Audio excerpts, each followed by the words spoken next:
Today we're going to talk about one of my favorite topics, which is how do we use LinkedIn and email to reach people who do not know anything about us, also known as sales, also known as spamming. So today we're going to learn how to spam like a boss. The first thing that I want to talk about today, which is a philosophical point here, is that, well, as I said, audience is more important than everything, but that it is basically impossible, following on what two ladies down on that row said, you over there. My hands are on mirrors, so it's kind of hard to say. But you said that, you get all these emails from people, you don't know who they are. Why should you trust them? Why should you open this? Who opens that? How does this ever work? And that's the question that we need to ask ourselves as we send these emails, because it's actually most probable people are not going to open them. And so the statistics are, if we send a very successful email campaign, LinkedIn campaign, and 50% of the people open the email at all, even click on it, that's a massive success. And then if about 3%, about 3 people out of 100 reply, we're in the absolutely amazing zone. If you get 20% reply, you're doing something very particular. You're doing something with an audience that has keen ears, but mostly people don't have keen ears. They're like, oh, another whatever from somebody. So the goal, in my experience, is to try and get a spreadsheet of 100, 200, 300, 500, 1,000 people that are in your target audience. And then you can run them through what I call brand hacking, which means you show them ads on Facebook and Instagram. You send them messages on LinkedIn, and then you send them emails all in the space of 1 week, which makes them say, haven't I heard of this somewhere? Didn't I see the ad on? And that weak binding in their brain cells that says, haven't I heard of this somewhere, is light years ahead of, I've never heard about this brand or person, why should I even open it?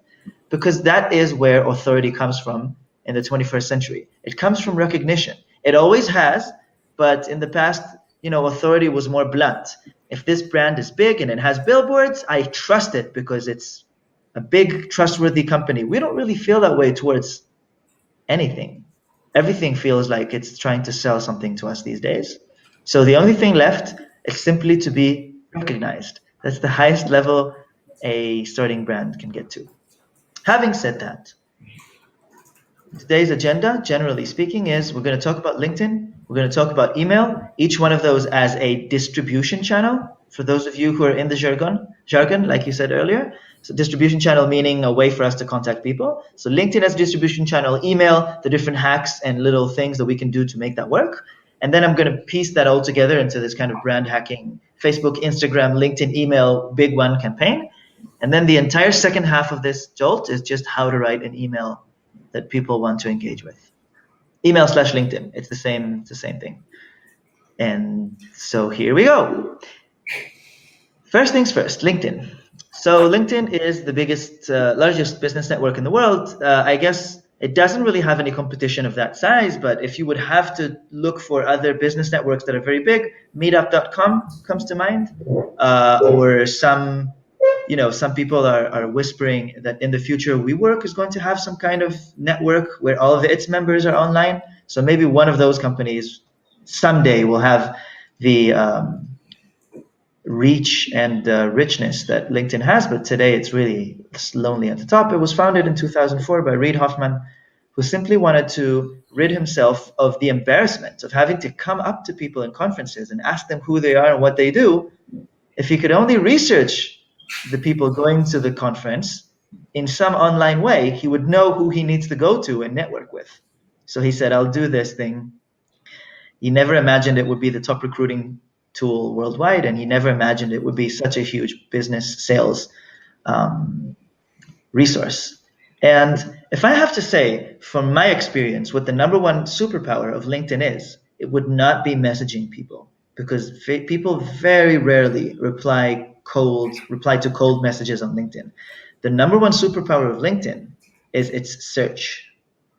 Because if anybody here has ever done paid marketing on Facebook or has worked with somebody who has done it on their behalf, you will know that Facebook is actually pretty bad at targeting people by their profession. And especially if you want to get into particular details, like what the specific title or what the size of their company is. So Facebook, Instagram being such a huge network, we always expect them to be good sources for us to find people. But actually, anything that has to do with business, LinkedIn is fantastic at finding. And I'm going to go over this with you. So if everybody here that has a laptop would be kind enough to go into LinkedIn, I want to teach you a little hidden corner in the website that most of you won't reach unless you happen to, I guess. Is it in the app as well? I actually believe it works in the app as well, yes. Oh, okay. So you go to linkedin.com and then you click on the search bar at the top of the page, and then instead of searching something, it'll have a little drop-down menu that says people, companies, and something like that. Click on people. And then at the top of that screen, something like all filters is right at the top. Am I correct? All filters or more filters. There you go. So please click on that. And then you reach the same page as is shown on my slide here on the screen. And so, first of all, Facebook doesn't have any feature like this. You can't search people on Facebook based on anything other than their name, basically. So this is a fantastic way to use LinkedIn. However, I am not a paying customer in LinkedIn, so I don't have all the search features. But if you spend those $59 a month of the Sales Navigator, or $79, it depends on which exact one you want, then you have a million additional search filters. You can search people by where they work, what their title is. Let's talk about granularity, all right? So for example, if you want to build an A-B test, everybody here knows what A-B test is? Somebody doesn't? Let me explain it for you. All right, A-B test is a multiple variant campaign in which you have A, which is, let's say, for example, A is this title for the email, and B is that title for the email. But in both of them, the email itself is identical. And that way you isolate which email title is better, subject line. So it allows you to run tests and isolate components, compare them to each other, and see which one of them has better performance. A/B testing is the bedrock of, I would say, digital marketing, because using this online statistics, you can narrow your work into the best, most successful path. And we're going to talk about that actually in an expanded fashion just in the next slide. So just talking about the filters here, you're able to target somebody by which company they work for, which country they're from. I would say those are the basics. But if you think about more advanced ones, you have, once you pay LinkedIn, features like how many employees does the company have? Maybe you find your sweet spot is under 200 employees. Those are the type of medium-sized businesses that will be most likely to engage with you. And then you have more characteristics. My personal favorite, the title. So you could do an A/B test campaign, one of them where you're targeting marketing managers and one of them where you're targeting marketing directors. Or you could do marketing managers and directors in audience A, and then in audience B, VPs and chief marketing officers. So you'd have the higher ranks and the lower ranks. Obviously, if you can get the higher ranks to reply to you, that's amazing, but they're less likely to reply, right? Because they're more busy. And then if you reach out to managers and directors, they might reply more often, but they have less decision power. So, that's an interesting way to think about having an A/B test through these networks.